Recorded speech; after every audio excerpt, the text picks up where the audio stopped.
আসসালামু আলাইকুম। আমরা দেখছি দাদা হুজুরদের নিত্য নতুন আওয়াজ আর গজল পেতে আমাদের চ্যানেলটি সাবস্ক্রাইব করুন, ঘন্টি বেলাইকান দাবিয়ে আমাদের পাশে থাকুন।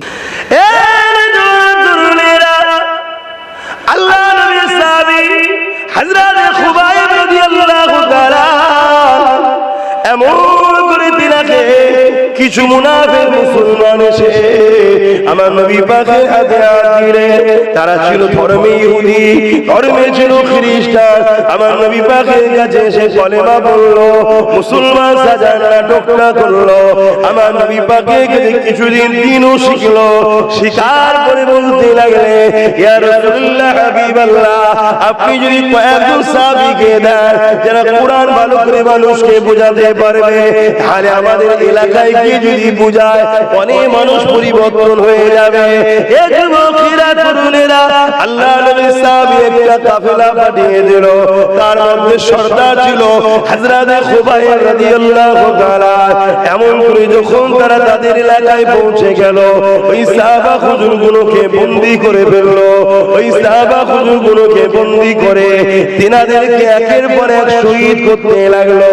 এই যুবকেরা নবী পাকের সময় যদি দাড়ি টুপির আড়ালে কলেমা পড়ার পরও মুসলমানের আড়ালে যদি সাহাবা দাবি করে মুনাফিক থাকতে পারে, তাহলে তোমার আমার ঘরে, তোমার আমার মসজিদে, তোমার আমার প্রতিবেশীতে, তোমার আমার আলেম উলামা পীর পীরজাদার মধ্যে মুনাফিক যদি হয়ে যায়, এর জন্য কিছু আশ্চর্যের বিপদ নয়। মনে রাখবে এটা তোমার আমার ঈমানের পরীক্ষা চলছে। আল্লাহ নবী বলছেন, আসমানের নিচে জমিনের উপরে সব থেকে দামি হলো তারা যারা কোরআনের জ্ঞান হাদিসের জ্ঞান অর্জন করেছে এবং আল্লাহ পাককে ভয় করে।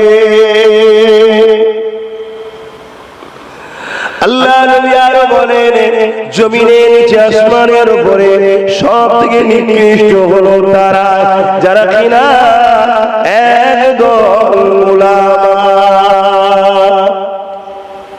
সব থেকে দামি রাসূল বলল উলামা, সব থেকে নিকৃষ্ট কার কথা বলল? উলামা। আল্লাহ নবী আরো জানান, কিয়ামতের দিনেতে জমিনের উপরে আসমানের নিচেতে সব থেকে নিকৃষ্ট হবে একদল আলেমরা।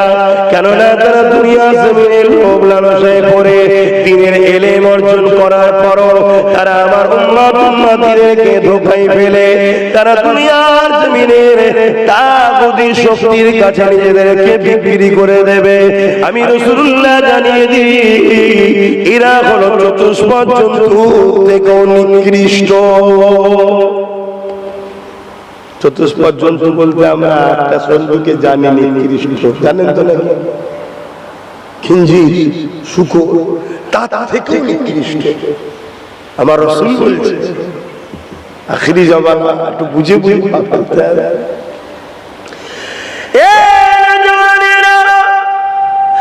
আলেমের ইজ্জত আল্লাহ দিয়েছে। আল্লাহ নবী জানিয়ে দিলেন, আল উলামা ওয়ারাসাতুল আম্বিয়া, আলেমরা হলো আমার ওয়ারিস। তাই নবী পাক সাহাবারা যখন জিজ্ঞাসা করলেন, ইয়া রাসূলুল্লাহ হাবিবাল্লাহ, আমরা আপনার দরবারে এসে বসে আছি, আপনার নূরের মুখে দিকে তাকিয়ে রয়েছে, আপনার জবান থেকে কোরআনের বাণী শুনছি, আল্লাহর বাণী শুনতে লেগেছে। ইয়া রাসূলুল্লাহ হাবিবাল্লাহ, আপনি চলে যাবার পর দুনিয়াতে পর্দা নিবার পর যে সকল উম্মতি ভাইরা আসবে বা বোনেরা আসবে, তারা তো এই নিয়ামতটা পাবে না।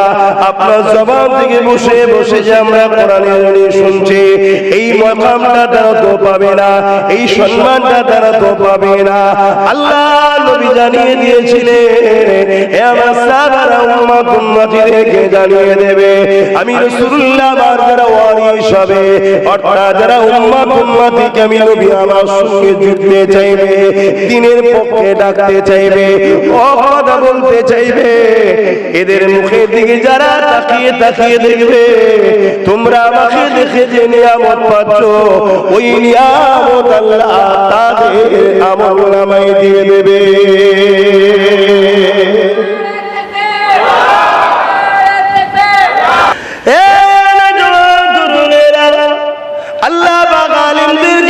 সম্মানিত করেছে কাল কিয়ামতে ময়দানে মাশরের দিনেতে আল্লাহ পাক উলামা দিওকে বলতে লাগবে, এ আমার আলেম বান্দারে, তোমরা দুনিয়া জমিনে আমার পক্ষে ছিলে, তোমরা দুনিয়া জমিনে ন্যায়ের পক্ষে ছিলে, তোমরা দুনিয়া জমিনে ইনসাফের পক্ষে ছিলে, তোমরা দুনিয়া জমিনে আমার সৃষ্টির পক্ষে ছিলে, এক কথায় তোমরা হক কথা বলেছিলে, দুনিয়ার কাউকে ভয় না করে কথা বলেছিলে।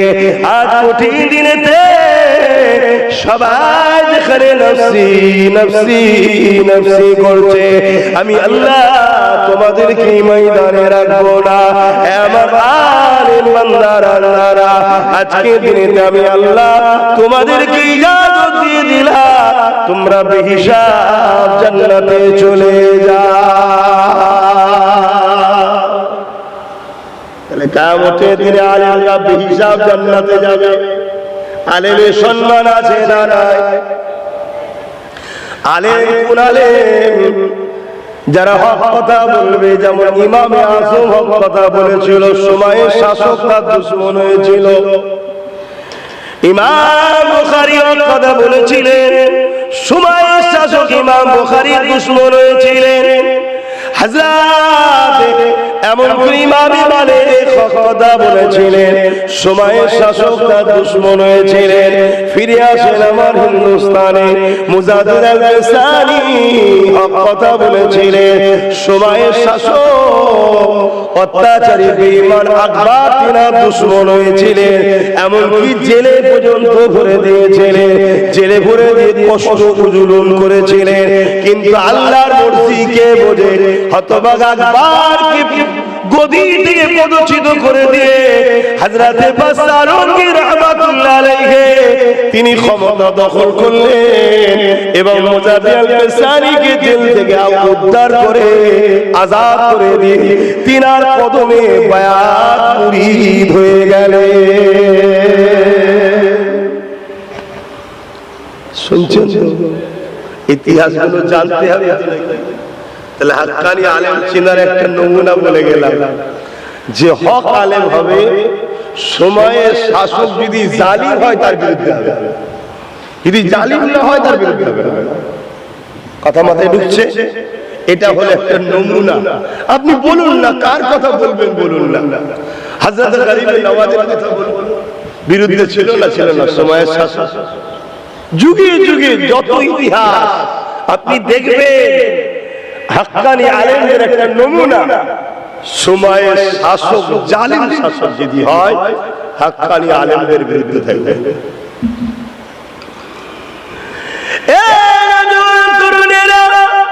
আমরা ইসলামটাকে কুক্ষিগত করে দিয়েছি।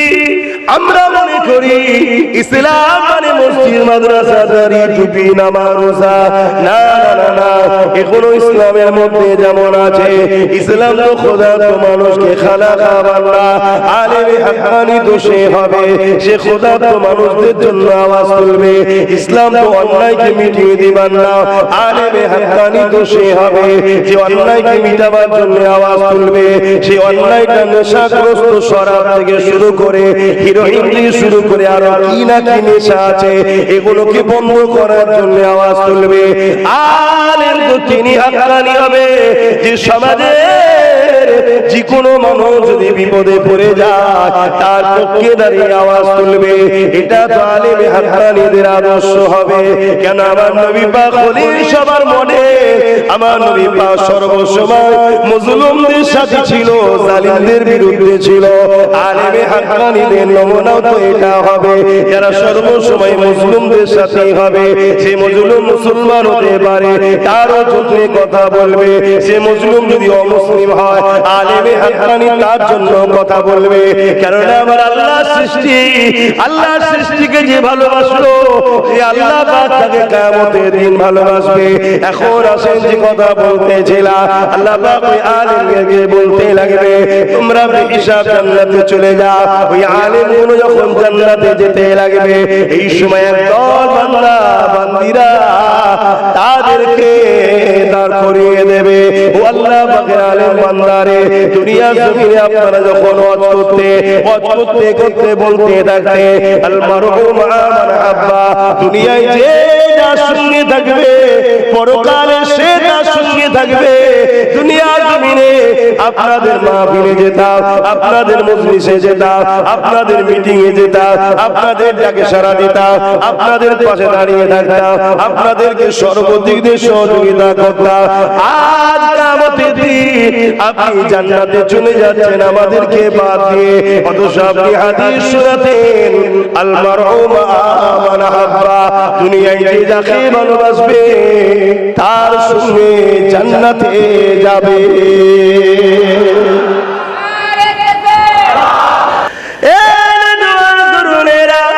আল্লাহ পাকের আলেম বান্দাগুলোকে যখন তারা দাঁড় করিয়ে দেবে, আজ আপনারা জান্নাতে চলে যাচ্ছে, আমাদেরকে নিয়ে যাবেন না কেন?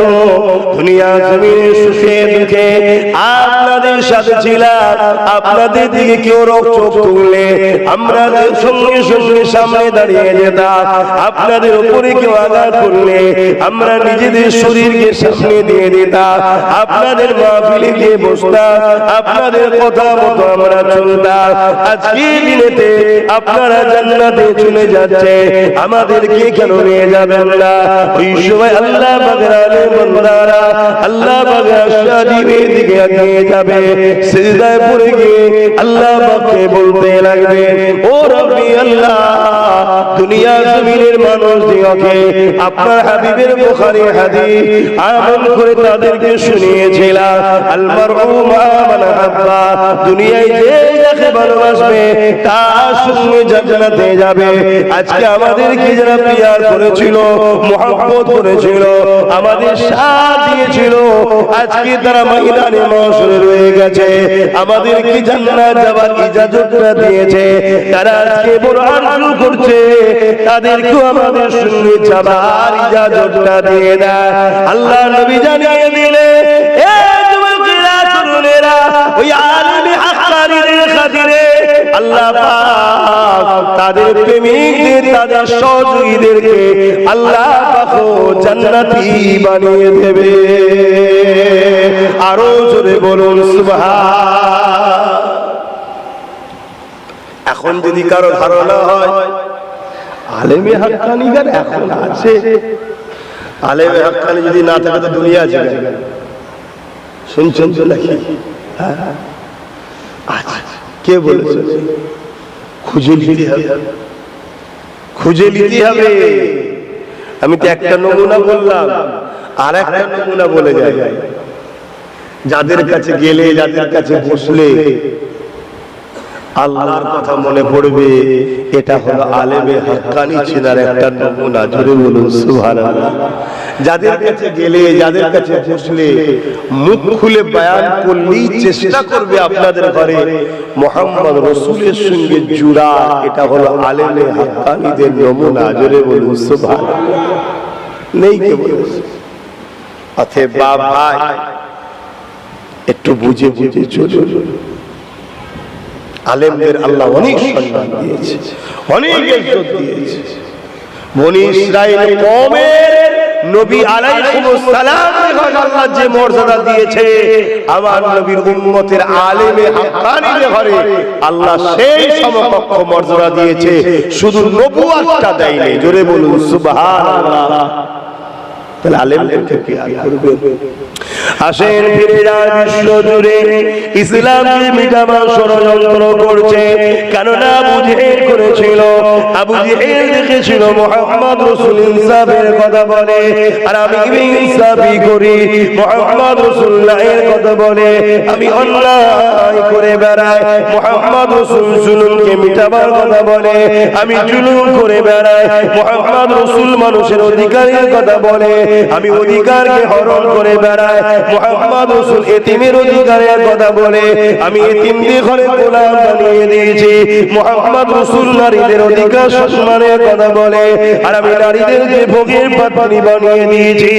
এ যুবকেরা তরুণেরা, এই জন্য আবু জেহেল আমার রাসূলুল্লাহকে রুখতে চেয়েছিল, নানান দিক দিয়ে চেষ্টা করেছিল।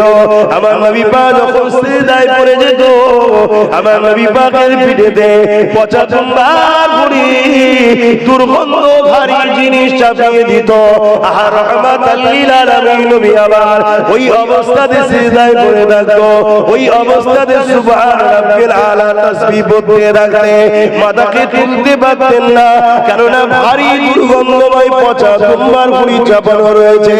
এদিকে রাসূলুল্লাহর কলিজার টুকরি খাতরে জান্নাত যখন দেখতে পেতে, ওই সময় তিনি আগে এসে আব্বা জানের পিঠ থেকে ওই পচা দুর্গন্ধময় ভুঁড়িকে নামিয়ে দিত। আল্লাহ নবী তখন মাথা তুলতে পারতে। এই যুবকেরা আমার নবী পাকের উপরে কত জুলুম করা হয়েছে। যদি জুলুম হয় তবেই তো জানবেন ঠিক জায়গাতে আছে, না হয়তো সন্দেহ। আল্লাহ নবী সাহাবা হুজুরদের উপরে কত জুলুম হয়েছে।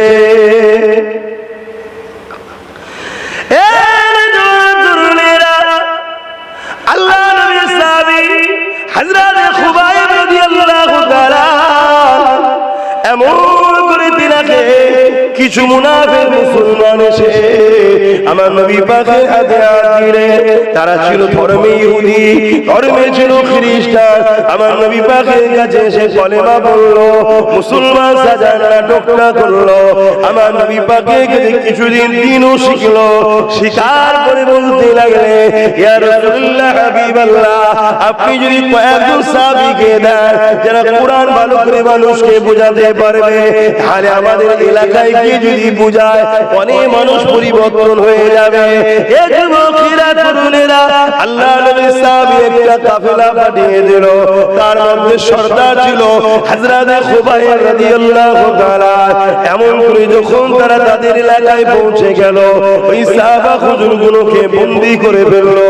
ওই সাহাবা হুজুরগুলোকে বন্দী করে তিনাদেরকে একের পর এক শহীদ করতে লাগলো। এই যুবকেরা নবী পাকের সময় যদি দাড়ি টুপির আড়ালে কলেমা পড়ার পরও মুসলমানের আড়ালে যদি সাহাবা দাবি করে মুনাফিক থাকতে পারে, তাহলে তোমার আমার ঘরে, তোমার আমার মসজিদে, তোমার আমার প্রতিবেশীতে, তোমার আমার আলেম উলামা পীর পীরজাদার মধ্যে মুনাফিক যদি হয়ে যায়, এর জন্য কিছু আশ্চর্যের ব্যাপার নয়। মনে রাখবে এটা তোমার আমার ঈমানের পরীক্ষা চলছে। একটার পর একটা সাহাবী হুজুরকে শহীদ করছেন, আর হযরত খুবাইবকে বলছে যে তুমি আমাদের ধর্ম, আমাদের দলে চলে আসো, তাহলে আমি খ্রিস্টান রাজা আমার রাজ্যের অর্ধেক তোমাকে দিয়ে দেবো। শুনছেন তো?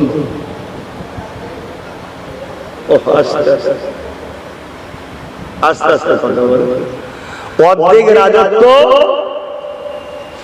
দিয়ে দেবো। নানা রকম প্রলোভন দিচ্ছে, লোভ দিচ্ছে।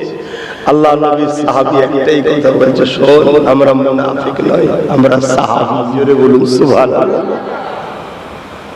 তোরা আমার ভাইদেরকে একটা একটা করে শহীদ করেছিস, আমার একটা একটা ভাইকে তোরা শহীদ করে দিয়েছিস। তোরা যতই চেষ্টা করিস, আমি খুবাইবকে তোরা খরিদ করতে পারবি না। জোরে বলুন সুবহানাল্লাহ। আল্লাহ নবী সাহাবীকে সুলির সামনে নিয়ে গেছে।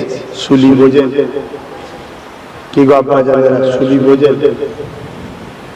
এখন যেমন ফাঁসি দেওয়া হয়, ফাঁসি তো উঠে গেছে, তখন সুলি বলতে একটা ধারালো লোহা, তার মাথাটা ছিদ্র সরু থাকবে, পায়খানার রাস্তায় ওই মুখটা বসিয়ে দেবে, পুরো গিয়ে মাথাতে বেরিয়ে যাবে।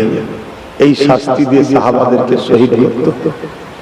কি কষ্ট দিয়েছে যুবক রে! সব জান্নাত যাবার আশায় বসে আছি আমরা, না? হ্যাঁ,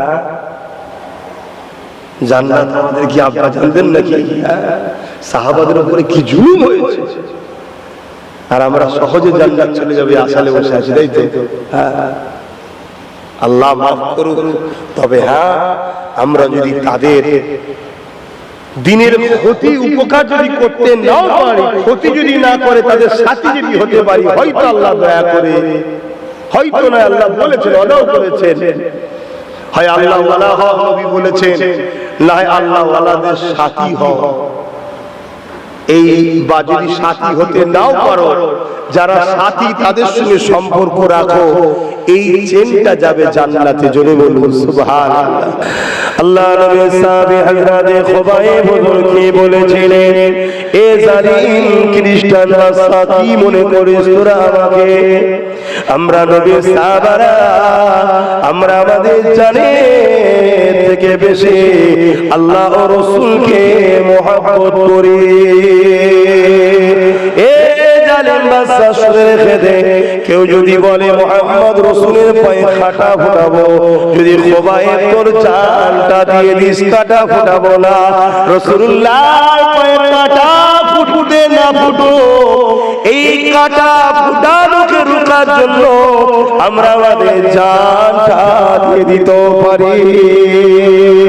এই বলে খুবাইব হুজুর কলেমা পড়তে শুরু করলে, কেন হুজুর আমার বুঝতে ভরে গেছে, আমার সময় শেষ সময় হয়ে গেছে।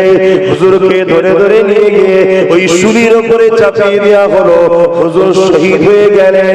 ইন্না লিল্লাহি ওয়া ইন্না ইলাইহি রাজিউন। আল্লাহ নবী মদিনা নববীতে বসে বসে চোখের পানি ফেলে কাঁদে। সাহাবাদের বর্ণনা করতে করতে বলে, হে আমার সাহাবারা, আমার খুবাইব আমার প্রেমে জীবন দিয়ে দিয়েছে।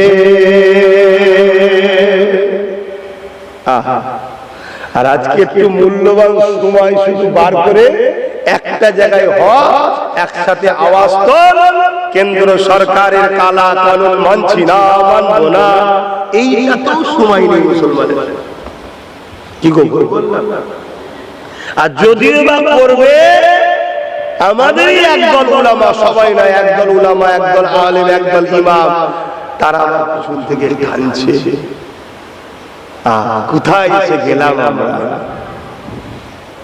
কোথায় এসে গেলাম? আল্লাহ নবী সাহাবাদেরকে বললেন, এ সাহাবারা, অচিরেই আমার উম্মত উম্মতিরা আখিরি জামানায় প্রচুর মার খাবে। সাহাবা হুজুররা বলতে লাগলেন, ইয়া রাসূলুল্লাহ, হাবিবাল্লাহ, সংখ্যা কি তাদের কম হবে? আল্লাহ নবী বললেন, না, সংখ্যা কম হবে না। তাহলে কেন তারা মার খাবে? আল্লাহ নবী বললেন, সংখ্যা কম হবে না। শুনছেন তো নাকি?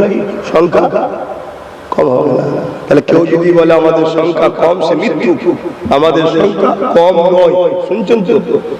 সার্ভে করা তো বন্ধ করে দিয়েছে, জনগণনা করা বন্ধ করে দিয়েছে ভয়ে। কথা বুঝছেন তো নাকি? পুরো পৃথিবীতে সব থেকে দ্রুত মানুষ যে ধর্মের দিকে নতুন করে ঢুকছে, ওই ধর্মটার নাম হলো ইসলাম। জোরে বলুন সুবহানাল্লাহ। জনগণনা বন্ধ করে দিয়েছে।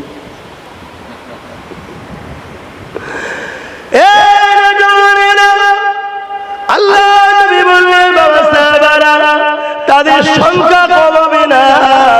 যেদিকে তাকাবে আমার উম্মতকে পাওয়া যাবে।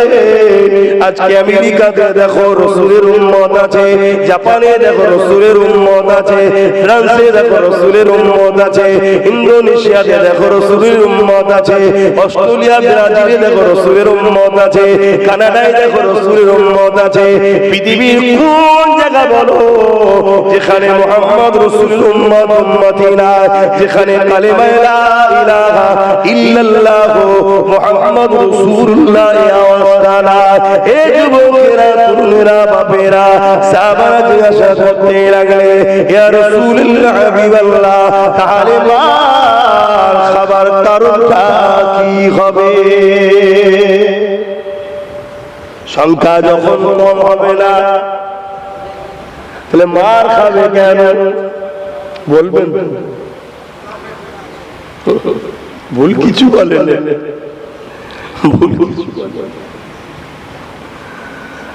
আল্লাহ নবী বলেছিলেন, তারা আল্লাহকে ভয় করা বন্ধ করে দিয়ে মরণকে এবং দুনিয়ার তাগুতি শক্তিকে ভয় করবে। এই হাদিসটা আমরা যতটুকু না জানি, যারা আমাদেরকে মিটাতে চায় তারা এই হাদিসটা খুব ভালোভাবে জানে। আর তাদেরকে জানিয়েছে কারা? ওই একদল গাদ্দার উলামা, এর বিনিময়ে টাকাও নিয়েছে। তাই তো তারা যখন কোনো মুসলমানকে মারে নিজেরাই ফটো তোলে না, নিজেরাই হত্যা করে, নিজেরাই ফটো তুলে ছড়ায় সমাজে। কেন?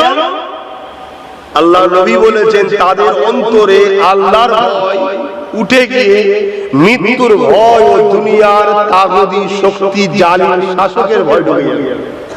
এই ভয় আমাদের হৃদয়ে তারা ঢুকাতে চাইছে। কারণ এই ভয় যতদিন না আমাদের হৃদয়ে ঢুকাতে পারবে ততদিন আমাদেরকে মিটানো সম্ভব নয়। তাই তারা ভিডিও করছে, তারা মারছে, তারা ছড়াচ্ছে, তারাই আপলোড করছে, তারাই সমাজে ছড়াচ্ছে। কিছু বুঝতে পারছেন আমার কথা? কোন দেশে যদি পারমাণবিক শক্তি থাকে সেই দেশকে সবাই ভয় করে না? করে না। কেন ভয় করে? ও দেশে পারমাণবিক বোম আছে, তাই তো নাকি? তো পারমাণবিক বোম যদি কোন দেশে থাকে আর সে দেশকে যদি ভয় করতে পারে, তাহলে যাদের হৃদয়ে আল্লাহ থাকবে তাদেরকে দুনিয়া সমস্ত জালিম ভয় করবে না? সিস্টেমটা ঠিক এমনই। কারো দিলে যদি আল্লাহর ভয় থাকে, দুনিয়ার প্রত্যেকটা জালিম তাকে ভয় করবে। আর কারো দিলে যদি আল্লাহর ভয় না থাকে, দুনিয়ার জালিম তাকে কিন্তু ভয় করবে না। জালিমের অন্তর থেকে আমাদের ভয়কে আল্লাহ উঠিয়ে দিয়েছে। আসেন এখনো সময় আছে আল্লাহকে ভয় করে। ওয়ালিমান খাফা মাকাম রাব্বিহি জান্নাতান। আমার আল্লাহ পাক জানিয়ে দিলে, ওরে আমার বান্দা বান্দিরে, তোরা যারা আমি আল্লাহ পাকে ভয় করবি, আমি আল্লাহ তাদের জন্য দুটো জান্নাত দেব।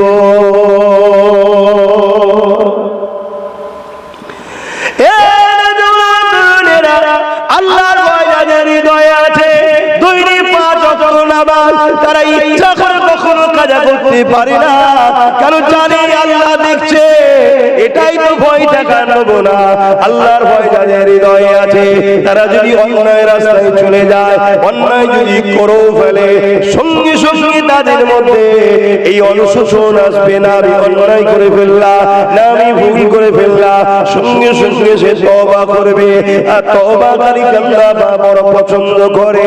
এই যুবকেরা, তরুণেরা, বাপেরা, এই নম্বর হলো বান্দাদের অন্তরে আল্লাহর ভয় উঠে যাবে। তারা দুনিয়ার লোভ লালসায় পড়ে যাবে।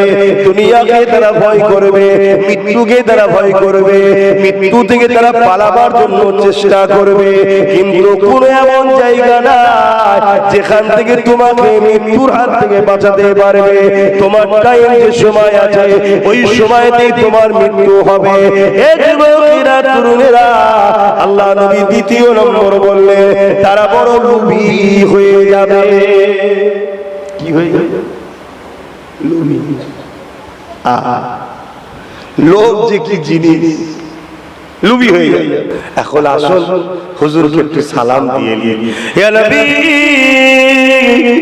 সালাম, ইয়া নবী সালাম,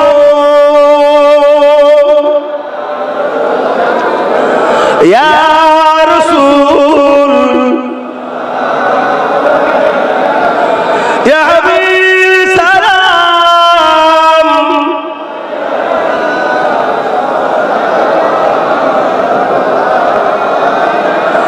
ইয়া নবী নামো ও পিয়ারা, ইয়া রাসূল নামো পিয়ারা। আরশ पर अपने पुकारा, सजबे गो मरहम हमारा नबी सलाम।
সকলে গায়ে গায়ে গালাগাল